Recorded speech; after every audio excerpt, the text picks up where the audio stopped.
할렐루야, 할렐루야. 네, 명절 잘 보내셨습니까?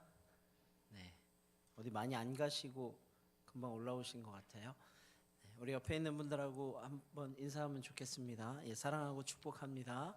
네,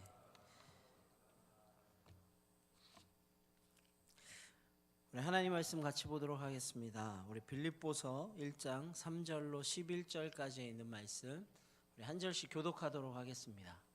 빌립보서 3장 1절로 11절이고요. 제가 가진 성경은 신약 성경 318쪽에 있습니다. 3절로 11절까지 우리 한 절씩 교독하도록 하겠습니다. 제가 먼저 3절 읽도록 합니다. 내가 너희를 생각할 때마다 나의 하나님께 감사하며 너희가 첫날부터 이제까지 복음을 위한 일에 참여하고 있기 때문이라.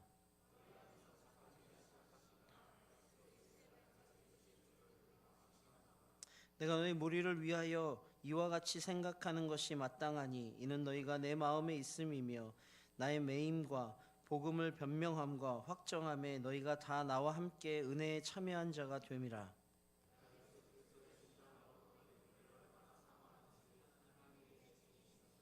내가 기도하노라 너희 사랑을 지식과 모든 총명으로 점점 더 풍성하게 하사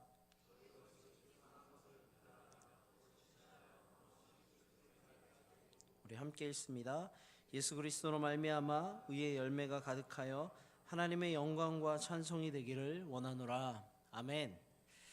오늘 우리에게 주시는 본문 말씀을 중심으로 착한 일을 시작하신 그리스도, 착한 일을 시작하신 그리스도라는 제목하에 우리 받은 은혜를 함께 나눠보도록 하겠습니다. 빌립보서는 우리가 잘 알고 있듯이요, 바울이 빌립보 교회에 쓴 편지이죠. 특별히 그가 옥중에서 기록했기 때문에 이 서신을 옥중서신이다 이렇게 우리가 부르고 있습니다. 먼저 본문을 살펴보기 전에 이 빌립보 지역에 대한 특징과 그리고 빌립보 교회가 어떻게 세워졌는지에 대해서 먼저 잠시 살펴보면 좋을 것 같습니다. 빌립보라는 지명은요, 기원전 320년경에 활동했던 그 알렉산더 대왕의 아버지죠. 마게도냐 일대를 다스렸던 그리스 또 마게도냐뿐만 아니라 인도까지 굉장히 넓은 지역을 이렇게 대제국을 이루었던 알렉산더 대왕의 아버지 필립 2세의 이름을 딴 그런 지명입니다. 그러니까 빌립보라는 지역은 알렉산더 대왕이 다스리던 지역이고 그의 아버지로부터 계속 이어졌던 지역입니다. 그런데 로마의 전쟁을 통해서 그 지역이 이제 로마로 넘어가게 되죠.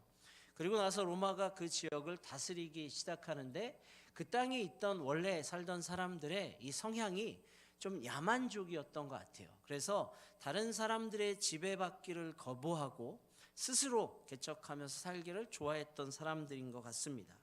로마가 강대국이 되어서 그 땅을 다스리는데 그것이 잘 마음대로 안 됐던 거죠. 우리가 잘 아는 것처럼 로마는 굉장히 넓게 그리고 많은 민족들에게 로마의 이 정신을 심어주는 것을 그들이 많이 노력했거든요. 로마의 철학, 로마의 문학, 로마의 정신 이런 것들을 심고자 했는데 특별히 이 마게도냐 지역에 그 일이 잘 되지 않는 겁니다.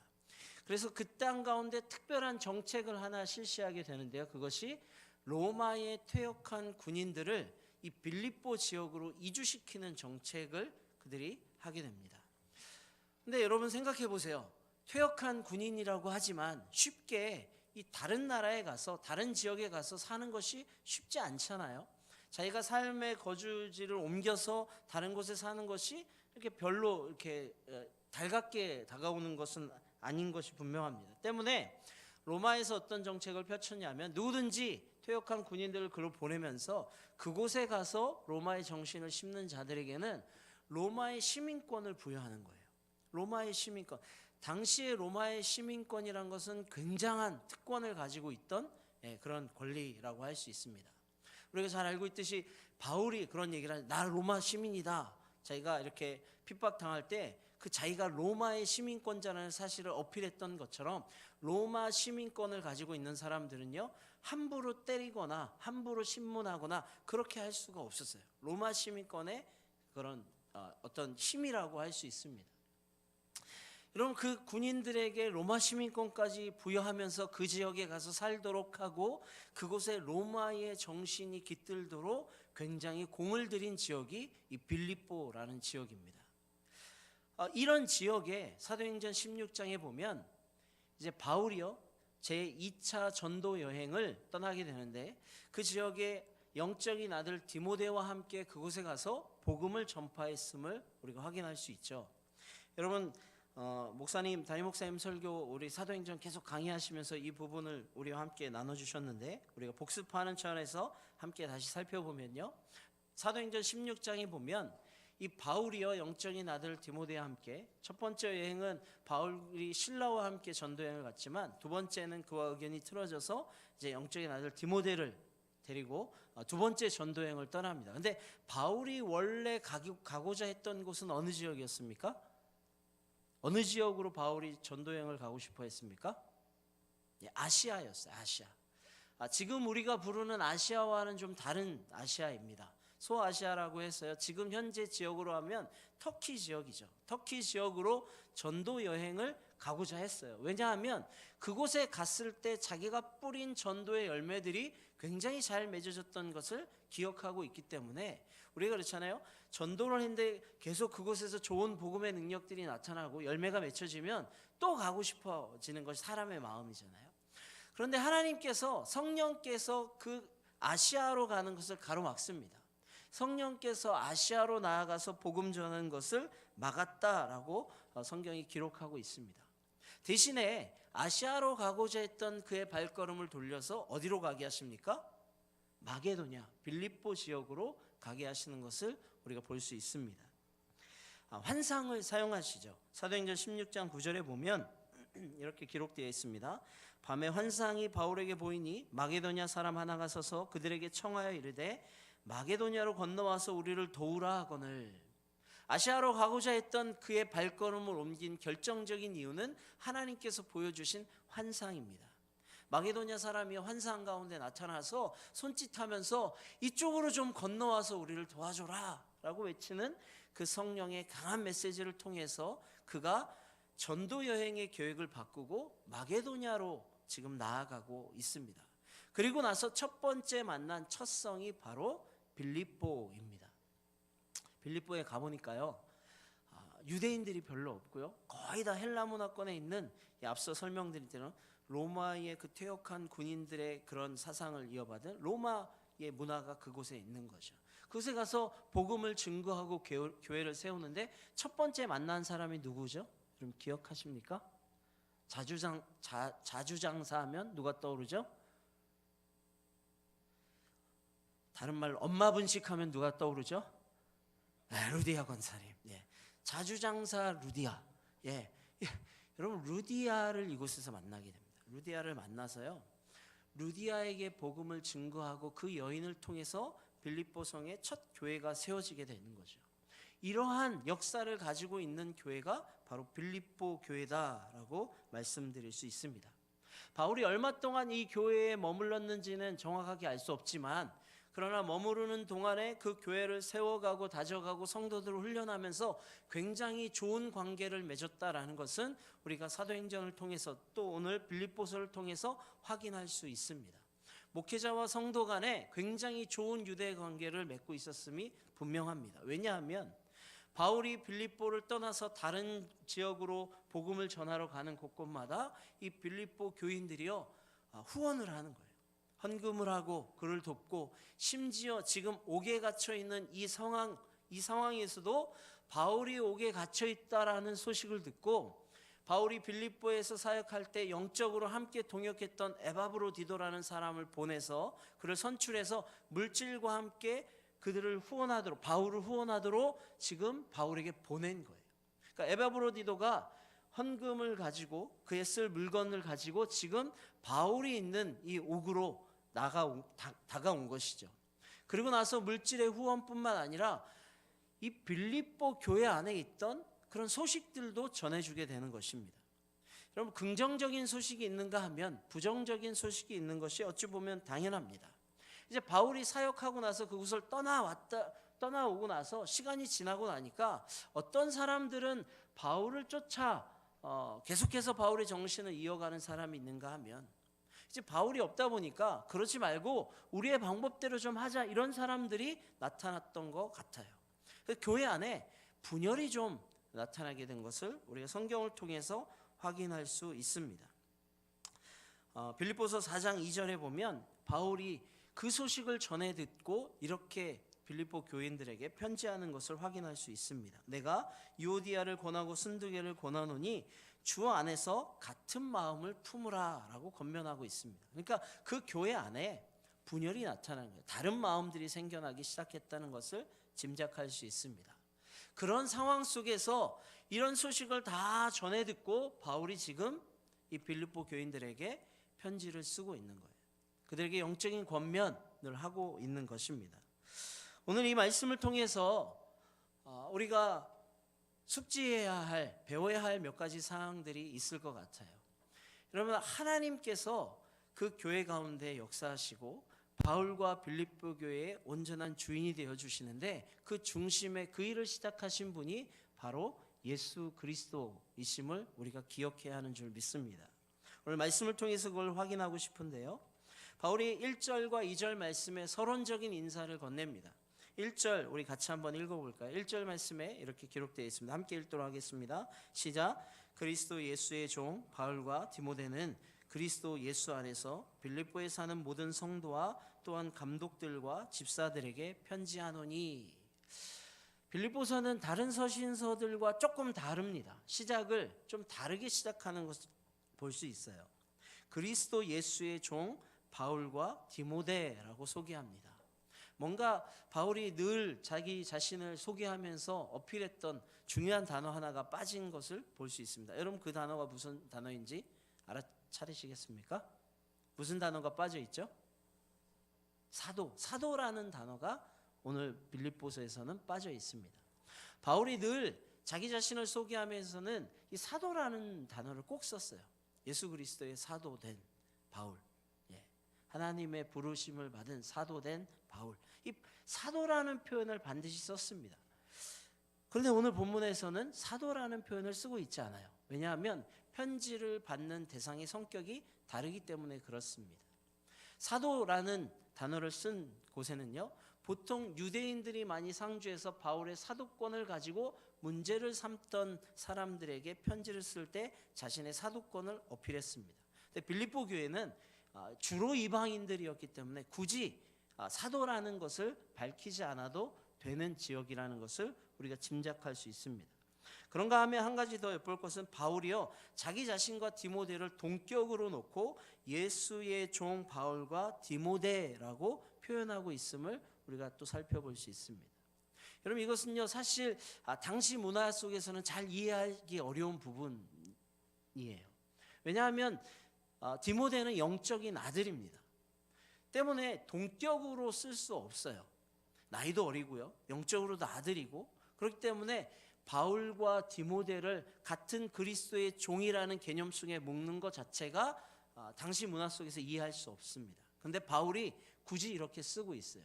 왜냐하면 바울과 함께 디모데가 이 빌립보 교회를 함께 세웠기 때문입니다. 그리고 바울과 디모데가 동역자임을 그들에게 밝혀주기 위해서 바울이 의도적으로 이렇게 소개하고 있음을 볼 수 있습니다. 여기서 우리가 주목해야 할 점은, 교회 안에 있는 여러 가지 직분들 가운데에서 하나님께서 계급적으로 주신 직분은 없다라는 사실을 우리가 깨달을 수 있습니다. 교회 안에 목사님도 있고요, 장로님도 있고, 권사님도 있고, 혹은 성도님도 있고요, 우리 순장님도 있고, 여러 가지 직분은 있을 수 있습니다. 하나님께서 은사에 따라서 다양하게 직분을 주시죠. 그러나 그 직분들이 계급은 절대 아닌 거예요. 상하를 이야기하지 않습니다. 여러분, 그리스도 안에서 우리는 모두 평등한 성도요 예수 그리스도의 종인 줄 믿으시기 바랍니다. 그래서 둘로스라는 단어를 썼는데 노예라는 단어죠. 노예. 우리는 예수 안에 있어서 그저 순종해야 하는 종이다. 나도 그렇고 디모데도 그렇다라는 것을 먼저 소개하고 있습니다. 이런 서론적인 인사를 끝내고 나서 오늘 본문으로 바울이 첫 번째 이 빌립보 교인들에게 전한 말씀이 무엇입니까? 3절 말씀 우리 같이 한번 읽도록 하겠습니다. 시작. 나의 하나님께 감사하며. 여러분, 일반적인 생각 속에서 바울의 이 감사 고백 또한 잘 이해되지 않는 부분이 있습니다. 보통 여러분 언제 감사드려요? 언제 감사하십니까? 잘 안 하시는군요. 언제 감사드리죠? 뭔가 잘 될 때 감사하지 않습니까? 승진하거나 뭐 시험 성적이 좋거나 돈을 많이 벌고 보너스를 타거나 혹은 건강하거나 뭔가 좋은 일이 있을 때, 그럴 때 우리가 감사하다라는 표현을 사용하죠. 그것이 일반적입니다. 그런데 바울이 현재 처한 상황은 감사할 상황이 전혀 되지 않아요. 앞서 말씀드린 것처럼 바울은 지금 어디에 있습니까? 감옥에 갇혀 있어요. 자유를 박탈당한 상황입니다. 뿐만 아니라 빌립보 교인들의 소식을 전해 들었는데 그 소식이 딱히 감사할 만한 소식은 아니었던 것 같아요. 물론 그들의 연보를 통해서, 언급을 통해서 자신을 도와준 그 상황 가운데 감사할 수 있지만, 자기가 열심히 복음을 뿌린 그 교회가 지금 분열되고 있다는 소식을 들었음에도 불구하고 첫 번째 바울은 감사하다라고 표현하고 있다는 것이죠. 바울이 떠나고 나서 바울의 가르침을 받은 그 사람들이요, 이렇게 두 부류로 나눴음을 오늘 본문, 이어지는 본문을 통해서 우리가 확인할 수 있는데요. 빌립보서 1장 15절에 보면 이렇게 기록되어 있죠. 어떤 이들은 투기와 분쟁으로 복음을 전하고, 또 다른 이들은 착한 뜻으로 그리스도의 복음을 전했다라고 기록하고 있습니다. 그러니까 바울은요, 이들에게 착한 마음으로 복음을 전했어요. 그런데 바울이 사라지고 나서 이들이 복음을 전하긴 전하는데 서로 다른 주장을 하면서, 어떤 사람들은 투기와 분쟁을 하면서 복음을 전해야 된다, 열심은 있지만 방법이 다른 거죠. 또 다른 사람들은 바울이 전한 그대로의 모습으로 착한 마음으로 복음을 전했다, 이렇게 기록하고 있는 거예요. 어쨌든 교회가 나뉘어지고 있는 모습을 설명하고 있다라는 것입니다. 때문에 그런 상황 속에서 그런 소식을 듣고 감사하다라고 고백하는 것이 결코 쉽지 않고 또 자연스럽지 않다라고도 보여질 수 있습니다. 더 나아가서 바울은요, 기쁘다라는 표현을 쓰고 있습니다. 4절 말씀에요, 간구할 때마다 너희 무리를 위하여 기쁨으로 항상 간구함은, 이렇게 고백합니다. 빌립보서의 또 다른 이름은 기쁨의 서신이죠. 빌립보서 안에요, 기쁨이라는 단어가 굉장히 많이 사용되고 있어요. 4장밖에 안 되는 이 짧은 구절에서 10번 이상 기쁨이라는 이 기쁨이라는 명사가 4번, 그리고 동사로 기뻐하다라는 것이 10번 이상 사용되고 있어요. 굉장히 많이 기쁘다 기쁘다 기쁘다 반복하고 있는 서신이 이 빌립보서입니다. 몇 구절 찾아보면 1장 18절 하반절에 보면 나는 기뻐하고 또한 기뻐하노라. 2장 4절에서도요, 나의 기쁨을 충만하게 하라. 2장 17절 하반절에서도 나는 기뻐하고 너희 무리와 함께 기뻐하리니. 18절에서도 이와 같이 너희도 기뻐하고 나와 함께 기뻐하라. 4장 4절에 가서도요, 주 안에서 항상 기뻐하라. 내가 다시 말하노니 기뻐하라. 계속 기뻐하라 기뻐하라 기뻐하라 말씀하고 있습니다. 근데 이 기쁘다라는 표현도 이것이 우리의 마음속에 싹 와닿진 않는 것 같아요. 왜냐하면 바울의 상황과 형편을 보면 기쁘다 기쁘다라고 하는 것이 그렇게 막 와닿지 않아요. 진짜 기쁠까? 이렇게 의심도 됩니다. 앞서 말씀드린 것처럼 그가 감옥 안에서 그런 소식들을 전해 듣고 정말 기뻐할 수 있었을까? 여러분 한번 생각해 보게 되는 거예요. 여러분 어떻습니까? 여러분이 감옥 안에 있고 여러분이 뭔가를 계획하고 열심히 했는데 일이 잘 안 되어지고 뭔가 막히는 듯한 느낌이 들고, 왜 내가 하는 것마다 이렇게 잘 안 되지? 라고 할 때 여러분 감사할 수 있습니까? 혹은 기쁨으로 나 정말 기쁘다, 그러니까 너희도 기뻐해라 라고 권면할 수 있겠습니까? 이것이 참 안 되는 일이에요. 제 자신을 돌아봐도 열심을 가지고 뭔가 할 때요, 일이 잘 되면 하나님 감사합니다, 그렇죠, 이거죠. 정말 기쁘고 즐겁게 하나님 앞에 헌신하는 모습도 보일 때가 있지만, 그러나 하는 일마다 뭔가 막히고 안 되고 하다 보면 이거 어떻게 해야 되지? 걱정과 근심이 먼저 앞서지. 그 속에서 감사함을 고백하고 그 속에서 기쁨을 발견하는 것이 결코 쉽지 않다라는 사실입니다. 그럼에도 불구하고 바울은 지금 감사하다, 기쁘다라고 고백하고 있습니다. 그래서 더 나아가는 구절에 보니까요, 9절 이하에서 보면 그러한 마음을 가지고 빌립보 교인들을 위해서 기도해주고 있는 모습을 보게 됩니다. 9절 이하에 보니까 이렇게 기록되어 있어요. 내가 기도하노라 너희 사랑을 지식과 모든 총명으로 점점 더 풍성하게 하사 너희로 지극히 선한 것을 분별하며 또 진실하여 허물 없이 그리스도의 날까지 이르고 예수 그리스도로 말미암아 의의 열매가 가득하여 하나님의 영광과 찬송이 되기를 원하노라 라고 고백하고 있어요. 진심을 가지고 그들을 위해서 기도해 주고 있다라는 거예요. 여러분 사실 이것도 쉽지 않아요. 남을 위해서 기도해 주는 것도요, 내가 좀 여유가 있고 내가 좀 뭔가 잘 될 때 이것이 좀 쉽고 가능하지, 내 상황이 다 막힌 것 같을 때 다른 사람을 위해서 기도하고 중보해 주고 이것이 결코 쉽지 않은 일입니다. 바울은 어떻게 감옥 속에서도 감사함을 고백하고 기뻐하라, 기쁘다라고 고백하고 다른 이들을 위해서 기도함으로 중보할 수 있었을까? 그 비결이 무엇일까? 여러분 바울이요 바라보았던 것이 분명히 있는 것 같아요. 오늘 중요한 핵심 구절인데요, 우리 6절 말씀 같이 한번 읽어보도록 하겠습니다. 6절이에요. 같이 한번 읽겠습니다. 시작. 너희 안에서 착한 일을 시작하신 이가 그리스도 예수의 날까지 이루실 줄을 우리는 확신하노라. 할렐루야. 바울이 자신의 처한 상황 가운데에서도 빌립보 교인들의 소식을 전해 들으면서도 마음이 흔들리지 않고 계속해서 감사하고 기뻐하고 그들을 위해서 중보하며 기도할 수 있었던 이유는 예수 그리스도를 바라보았기 때문입니다. 예수 그리스도. 어떤 예수 그리스도입니까? 오늘 말씀에서 고백하는 것처럼 너희 안에서 착한 일을 시작하신 그리스도, 그 예수 그리스도를 바라봤어요. 여러분 예수 그리스도가 우리 안에서 착한 일을 시작하셨다라는 것이 무엇입니까? 이것은 구원의 역사를 말씀하시는 거예요. 이 구원의 역사는 우리의 시작이 아니에요. 누가 시작하신 것이죠? 예수 그리스도가 시작하신 줄 믿으시기 바랍니다. 구원은요 하나님께서 우리에게 그저 주시는 거예요. 여러분 말씀 암송하셨습니까? 예. 선행으로 구원받지 못함. 에베소서 2장 8절 9절 우리 같이 한번 암송해 볼까요? 시작. 너희는 그 은혜에 의하여 믿음으로 말미암아 구원을 받았으니 이것은 너희에게서 난 것이 아니요 하나님의 선물이다. 하나님의 선물로 거저 주시는 구원, 그 구원의 역사를 이 바울이요 빌립보 교인들에게 다시 한번 떠올리는 거예요. 너희 안에 착한 일을 시작하신, 너희 안에서 구원의 역사를 시작하신 예수 그리스도, 그 착한 역사, 그것을 바울이 떠올리고 있는 거예요. 언제까지 그것이 계속될 것을 확신하고 있습니까? 여러분 언제까지요? 그리스도 예수의 날까지 이루실 줄을 우리는 확신한다. 그리스도 예수의 날은 언제입니까? 예수 그리스도가 이 땅 가운데 다시 재림하시는 날. 여러분 예수님은 이 땅에 몇 번 오시죠? 몇 번 오십니까? 날마다 오십니까? 우리 마음에 날마다 계시죠. 예수님 몇 번 오시죠? 이 땅에? 2번 오시잖아요. 초림 이미 오셨잖아요. 그 부활하셨습니다. 예, 그리고 승천하셨어요. 보좌 우편에 앉아 계셨어요.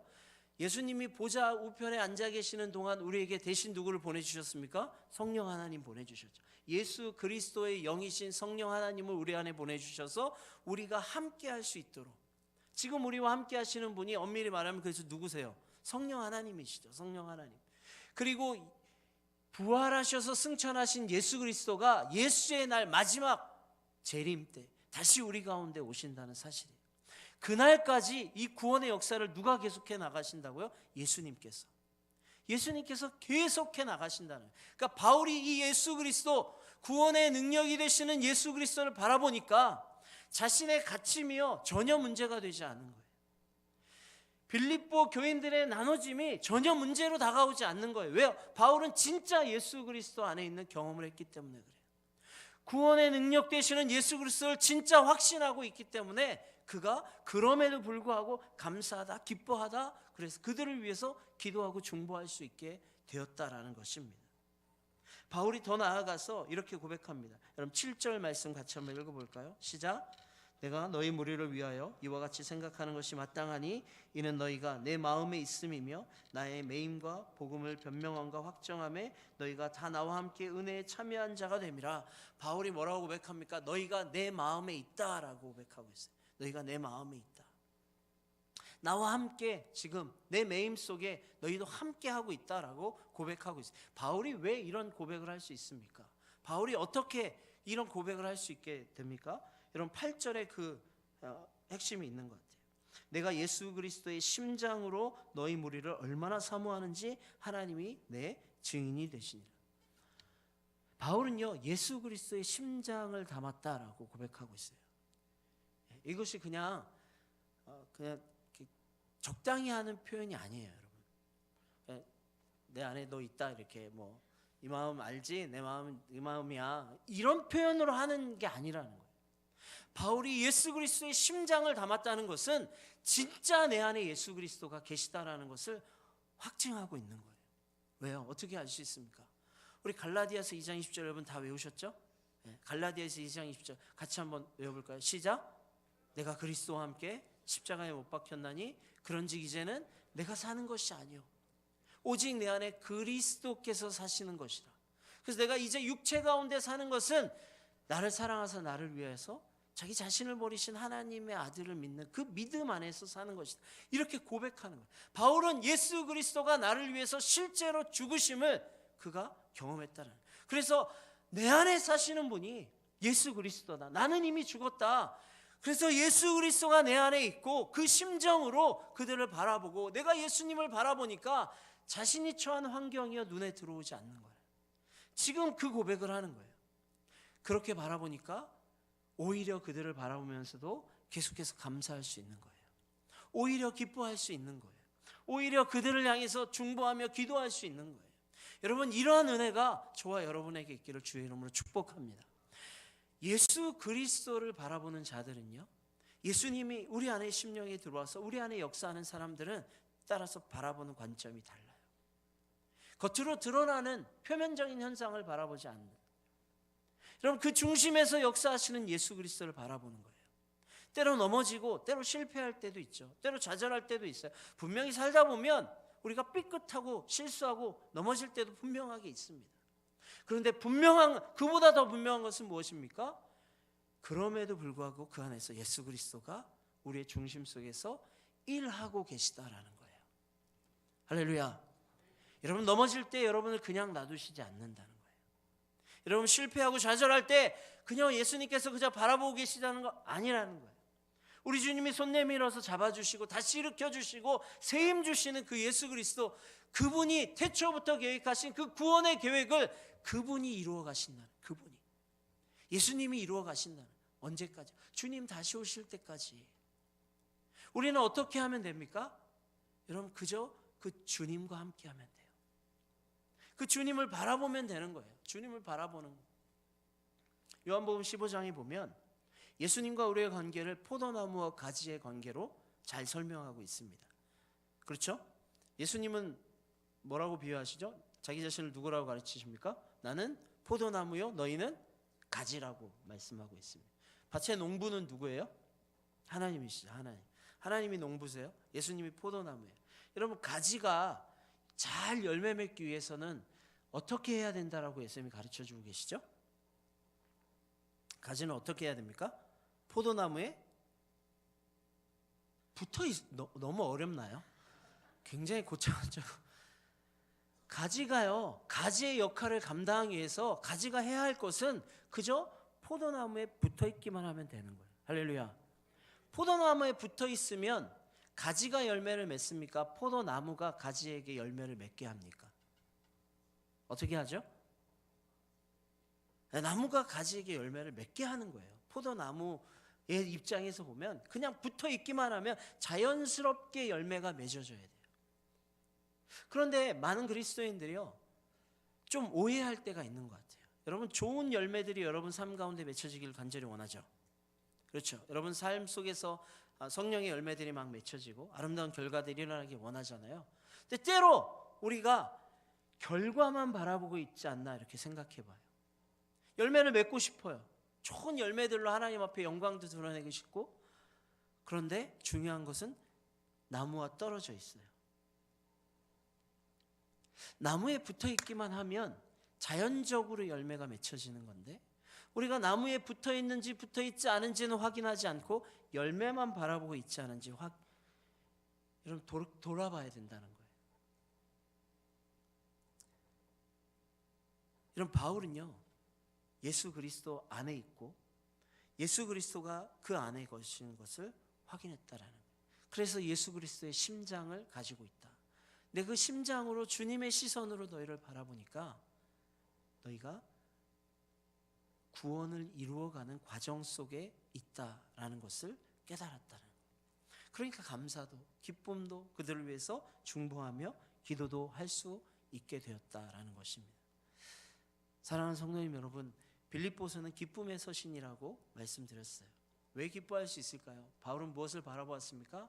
오늘 우리 용욱 형제 기도하면서 우리가 하늘의 시민권자, 하늘의 천국에 속한 사람, 하늘에 속한 사람 이런 표현을 썼는데 여러분 그것을 바울이 깨달았다는 거예요. 빌립보 뒤에 3장 4장에 보면 그 시민권에 대한 이야기를 그가 언급하고 있어요. 이 땅에 살지만 우리는 하늘에 속한 천국 시민권자라는 거예요. 왜 빌립보 교인들에게 그 이야기를 꺼냈습니까?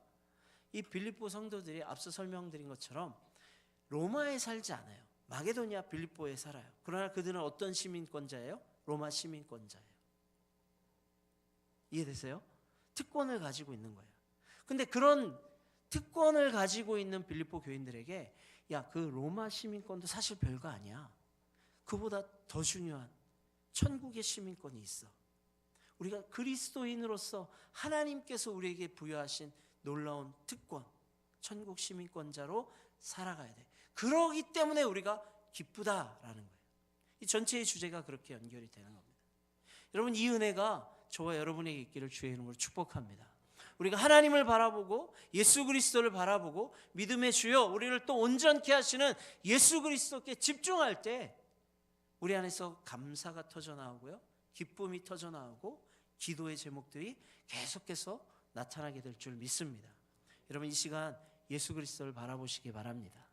예수 그리스도를 한 번 더 집중하시기 바랍니다. 그러면 그분께 붙어있기만 하면 우리의 삶 가운데서 놀라운 열매들이 자연스럽게 자연적으로 맺어지게 될 줄 믿습니다. 이제 함께 찬양하도록 하겠습니다.